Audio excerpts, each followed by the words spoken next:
Eu costumo dizer que existem dois tipos de pessoas que são indecisas profissionalmente.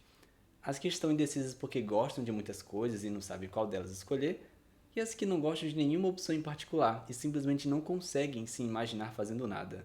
Nenhuma profissão encanta, nenhum caminho parece fazer sentido de verdade. Inclusive, vale dizer que eu fui essa pessoa. Eu não tinha uma profissão dos sonhos ou aquele brilho no olho que algumas pessoas pareciam ter. Eu ia bem na escola, gostava da rotina dos meus colegas, então, na real, meio que por mim estava tudo bem se continuasse daquele jeito. O problema é que uma hora a vida cobra uma escolha da gente. E normalmente isso acontece no momento em que parece que todo mundo já decidiu o que quer fazer, menos você. E eu sei que quando você olha para tudo isso, parece uma situação sem saída. Porque talvez até hoje você sinta que não se identifica com nada. Mas se eu estou gravando esse vídeo é porque existem formas de entender e lidar melhor com isso. Então, primeiro eu quero te mostrar por que isso pode estar acontecendo, para depois te ajudar a pensar como sair dessa situação. Uma das coisas que mais acontece nesses casos é a falta de repertório interno, ou seja, às vezes você simplesmente ainda não teve contato suficiente consigo mesmo para entender melhor o que gosta, o que te interessa ou até o que te move. Tem gente que cresceu tendo contato com música, arte, tecnologia, esportes, e isso ajuda a pessoa a perceber interesses mais cedo. Já outras pessoas passaram boa parte da vida só tentando seguir o fluxo, ir para a escola, estudar, fazer o que precisava, mas sim realmente explorar muito quem eram. E isso importa porque nem todo mundo vai se interessar pelas mesmas coisas ou do mesmo jeito. Talvez o que desperte curiosidade e interesse em você não seja o mesmo tipo de assunto ou até o mesmo jeito de aprender que funciona para as pessoas ao seu redor. Tem gente que gosta mais de criar, outras de resolver problemas, outras de se comunicar, organizar, liderar, analisar, ajudar pessoas. E quanto menos contato você teve com experiências diferentes, mais difícil fica de perceber essas nuances em si mesmo. Outra questão que pode estar acontecendo é que a sua visão de carreira é pequena demais. A gente cresce conhecendo só um número muito limitado de profissões e formas de trabalhar. Então acabamos pensando carreira dentro de uma caixa muito pequena, baseada no que vê a maioria escolhendo ou nas opções mais valorizadas socialmente, como medicina, engenharia ou direito. E aí a pessoa pode ter interesses reais, mas ela acaba ignorando isso justamente porque ela nunca aprendeu a enxergar aquelas características, gostos ou habilidades como possibilidades profissionais realmente válidas. Além disso, muita gente olha para as próprias habilidades de forma muito superficial. Às vezes a pessoa pensa, eu sou bom em matemática, mas não quero trabalhar com números. Só que, além da matemática em si, existem outras possibilidades por trás disso que ela ainda não percebeu. Eu costumo chamar isso de a essência da coisa, que é tipo um mecanismo interno, é uma parte um pouco mais profunda que nem todo mundo consegue reconhecer dentro dos próprios interesses e habilidades. Por exemplo, talvez essa pessoa não seja só boa em matemática, mas ela goste de resolver problemas, pensar de forma estratégica, encontrar soluções, e isso pode aparecer em várias profissões completamente diferentes de apenas trabalhar com matemática. Algumas habilidades são mais fáceis de relacionar com certas profissões, só que outras são mais sutis, mas elas continuam sendo importantes para entender quais caminhos combinam mais com você. Por isso, em muitos casos, a dificuldade está justamente em conseguir enxergar, organizar e nomear de forma clara habilidades, interesses e características que já fazem parte de quem você é. Mas se por um lado o problema de algumas pessoas é ter uma visão reduzida das profissões, outras por outro lado têm uma visão idealizada das profissões, ou seja, além do repertório interno, falta o repertório externo. Se trata dos casos em que a pessoa conhece poucas carreiras e as conhece de um jeito muito superficial, baseado em estereótipos ou no que a maioria das pessoas acaba falando para ela. Com base nisso, ela conclui rápido demais que não gosta de nada. Por exemplo, eu sempre dou o caso de pessoas que falam: eu gosto de ensinar, mas não quero ser professor. Ou outro exemplo, eu gosto de ajudar pessoas, mas não quero fazer medicina. Mas olha que interessante, a pessoa até identificou o interesse que ela tem. Ela só não conseguiu enxergar ainda quantas formas diferentes existem de viver aquilo. Porque alguém que gosta de ensinar pode trabalhar com mentorias, produção de conteúdo, até mesmo gestão e liderança, que envolve o uso dessa habilidade também. Assim como alguém que gosta de ajudar pessoas pode atuar com psicologia, recursos humanos, fisioterapia, serviço social, dentre tantas outras áreas.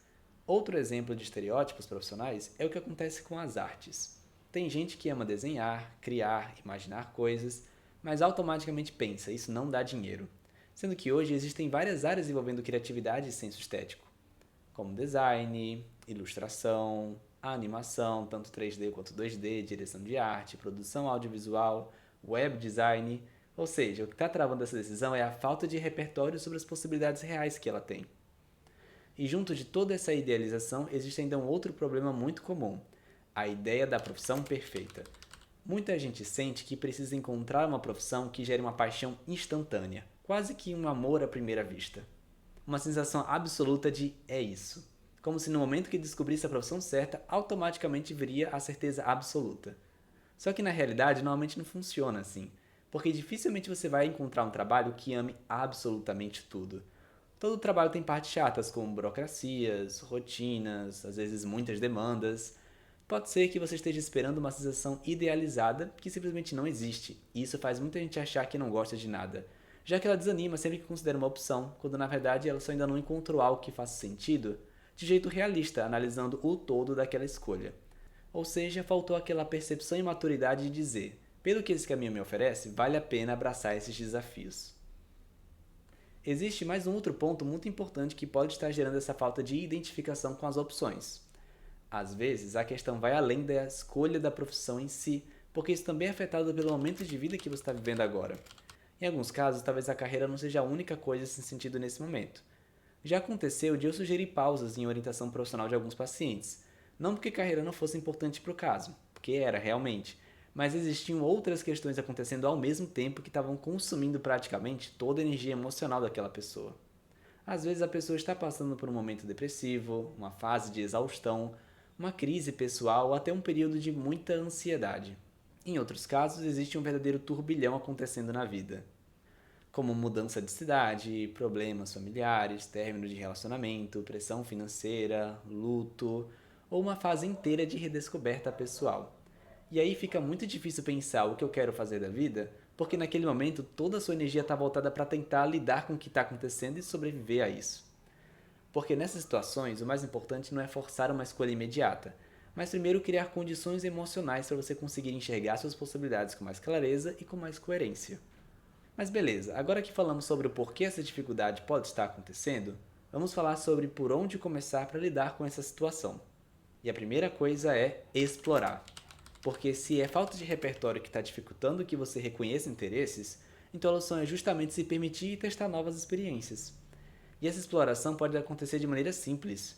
Primeiro, existe uma exploração mais teórica, que é quando você começa a reconhecer melhor áreas e profissões antes de vivê-las de fato. Então, vale assistir vídeos, documentários, ouvir podcasts, pesquisar rotinas de profissionais, fazer mini cursos, participar de feiras de profissão.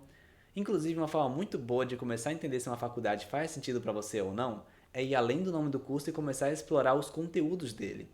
Olhar a grade curricular já ajuda bastante, mas procurar videoaulas introdutórias também pode fazer uma boa diferença. Porque isso te aproxima um pouco da experiência real de estar no primeiro ano daquele curso e se perguntar: como seria estudar isso na prática? É quase como ter um pequeno contato com o início da formação.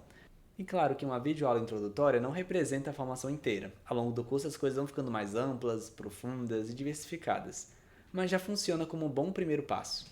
A questão não é você entender tudo de primeira ou já ser bom naquilo. O ponto mais importante é: isso me desperta curiosidade suficiente para eu querer me aprofundar mais? Com o tempo, eu acredito que eu consigo pegar o jeito da coisa? Porque às vezes uma área que parecia sem graça começa a fazer sentido quando você entende melhor como ela funciona na prática, como é na real estudar e entender aquele assunto, ter contato com ele. Mas além disso, temos também a exploração prática, que costuma ser uma das melhores formas de ganhar clareza, que seriam, por exemplo, conversar com profissionais, participar de projetos, intercâmbios, fazer cursos livres, trabalhar como jovem aprendiz, fazer voluntariado, atividades extracurriculares, criar projetos pessoais. Tudo isso ajuda você a sentir a experiência de forma mais concreta. Inclusive, às vezes você nem precisa começar explorando profissões diretamente. Você pode começar explorando atividades, como música, fazer esportes, participar de um teatro, fazer programação, criação de conteúdo, liderança, fazer projetos sociais, porque no fundo essas experiências também ajudam você a descobrir do que você gosta, o que te motiva, o que faz sentido para você e até quais habilidades aparecem naturalmente no seu jeito de funcionar. E isso vai construindo um repertório que muita gente precisa ter para começar a reconhecer seus interesses e habilidades. Temos também um outro caminho que pode ajudar muito quem sente que não se identifica com nenhuma profissão específica. Parar de olhar só para o assunto da carreira e começar a olhar para atividades que você gostaria de desempenhar no dia a dia. Porque às vezes a pessoa pensa, eu não amo nenhuma área, mas talvez ela goste de organizar coisas, criar soluções, ensinar, investigar, cuidar de pessoas, analisar informações, criar projetos, resolver conflitos. E isso já ajuda muito a ampliar o leque de opções da pessoa. Além disso, você pode avaliar suas opções com base em outros critérios, porque para algumas pessoas a identificação com o assunto é sim principal, mas para outras o que mais pesa pode ser ter estabilidade financeira, ter flexibilidade nos horários, rotina mais equilibrada, um bom retorno financeiro e tá tudo bem também, porque nem toda carreira precisa nascer de uma paixão intensa. Às vezes ela nasce de uma combinação saudável entre habilidades, interesses, rotina, valores e qualidade de vida como um todo. E tava demorando, mas vou trazer aqui uma referência da cultura pop para ajudar a gente a entender o tema: One Punch Man. O Saitama é um personagem muito interessante para pensar tudo isso. Ele literalmente alcançou o objetivo dele. Depois daquele treino sem flexões, sem abdominais e tudo mais que ele fazia todo dia, ele ficou extremamente forte. Tão forte que derrotava qualquer um com um único soco. Mesmo sendo tão bom no que faz, às vezes ele fica desmotivado. Isso acontece porque, apesar do Saitama se identificar com a profissão de ser herói, faltava um critério que só depois ele reconheceu ser importante, que é o de se sentir desafiado. Nisso temos um bom exemplo de que a satisfação profissional não depende de um único critério, como gostar do assunto da profissão em si, mas também de outros critérios que fazem aquela experiência ter sentido para você. Além de que, a própria característica de sentir uma identificação profissional pode ser construída ao longo do tempo. À medida que você vai experimentando a dinâmica de uma carreira e vivenciando o retorno que ela te oferece, você consegue ir criando vínculo com aquilo conforme amadurece, ganha experiência, desenvolve habilidades, cria relações e começa a enxergar sentido na prática. Então, se hoje você sente que não gosta de nada, calma. Existem caminhos e várias reflexões que você pode fazer que vão te ajudar a se encontrar em uma profissão, seja pelo interesse que você despertou através de experiências vividas, ou seja por perceber que outros critérios são igualmente ou até mais importantes para você, o que já te ajuda a entender o que caminho você está disposto a seguir e amplia o seu leque de opções. Porque no fim, a orientação profissional não é sobre encontrar uma profissão mágica que você nasceu para seguir, mas é sobre aumentar clareza sobre quem você é, o que faz sentido para sua vida e quais caminhos combinam melhor com isso. E se você está passando por esse momento e quer organizar melhor suas ideias, eu deixei aqui na descrição um guia gratuito, a Bússola da Decisão Profissional. Ela vai te ajudar justamente a clarear critérios e começar a construir uma direção com mais consciência. E se esse tipo de reflexão faz sentido para você, se inscreve no canal e me segue nas redes sociais, porque aqui a gente continua falando de carreira, sempre conectando psicologia com cultura pop. Um abraço e até o próximo vídeo com 100 flexões, 100 abdominais e um pouquinho mais de clareza por dia.